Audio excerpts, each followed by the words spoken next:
Cheaper medication, and you won't have to see your doctor as often. You'll get 2 months' worth of prescriptions for the price of one. The government says it's a no-brainer. Pharmacists say they'll be in a world of pain. Good medicine. The Labor government was elected on a promise last year to make medicines cheaper. Or selling out pharmacists. A massive bombshell. We're looking at probably the most significant announcement for pharmacy in the last probably 50 years. An overhaul, pharmacists say, will shake them down.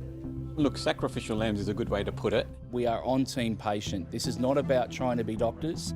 The change announced today means doctors can hand patients scripts for 2 months of medication instead of 1 month's. Which will halve the cost of common medicines for 6 million Australians living with chronic disease. And halve the number of visits they need to make to GPs. This will obviously involve much less inconvenience for patients. It will reduce pressure, which we know is substantial on general practice. Doctors are on board, but pharmacists like Hamdi Kodri aren't. You're basically going to halve the revenue. When you halve the revenue, and also the workload, we're probably going to have to halve the staff. And pharmacists claim further pressure on drug supplies. There's no doubt there's going to be more medication shortages. I'll tell you what the solution's not. Rushing the implementation of 60-day dispensing. A sudden increase in the amount of medicines being prescribed and dispensed at any given time and a rushed implementation. That's certainly not the solution. National Vice President of the Pharmacy Guild, Anthony Tassoni. There's all sorts of medicines that are very commonly used for chronic conditions, but they only work if you take them, and you can't take them if you can't get them. Currently, there's around 400 medicines that are listed on the Therapeutic Goods Administration website as being in shortage of supply, and these are for very common medicines. Federal Health Minister Mark Butler doesn't buy that argument.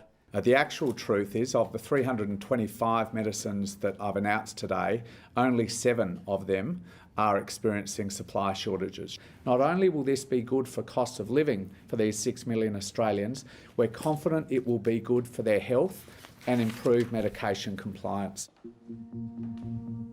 For patients like Kylie Hort, getting some hip pocket pain relief will be a blessing. I always make sure that my appointment with my GP falls on the day that I receive my disability pension. She's had 5 back surgeries over the past 20 years and is on the waiting list for another. Until then, Kylie needs strong pain medication daily.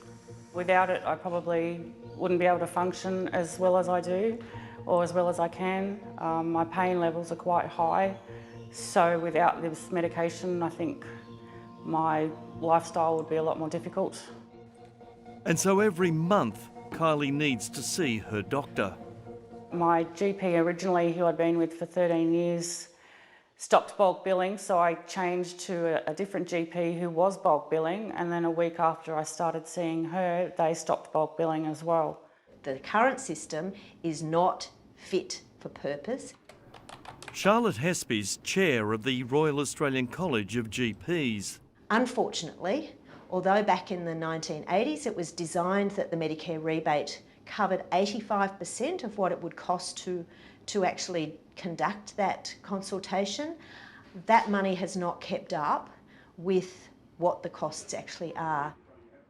She says the new prescription rules will free up GPs to see more patients, but she says it won't cure a critically ailing Medicare system. Medicare has this perverse incentive for what I call volume rather than value. So in other words, if I see you for 5 minutes, rather than seeing you for that 25 minutes to get that really comprehensive healthcare done, my bottom line suffers hugely because I earn less. The longer I see you, the less money I generate. Pharmacists argue if the government wants to ease pressure on GPs, it should allow them to prescribe more medications. Already we're seeing in Queensland they've permanently legislated pharmacists to be able to prescribe antibiotics for uncomplicated urinary tract infections without patients needing to see a GP. We're seeing in other states, including New South Wales and Victoria, pilots that will allow pharmacists to prescribe oral contraceptives as repeat prescriptions without patients needing to see the doctor again. Kylie sees sense in that argument. I've been with the same pharmacy now for at least 15 years and they have all my prescriptions there. So absolutely I'd take them up on it. If it saves me money that I don't have to see the GP, I'll definitely take that up, yeah. That's not a leap the federal government is ready to take, and Dr Hespy says it would jeopardise patients' health. Prescribing is a skill that I've learnt how to do over many, many years. They're not trained to diagnose and they're not trained in what I call holistic patient care to actually know what's the best. And they work out of a shop, which is busy. We are part of the healthcare team. We are on Team Patient. This is not about trying to be doctors.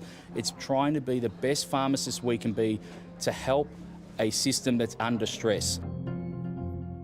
The new prescription rules will be phased in from September to give pharmacies time to adjust.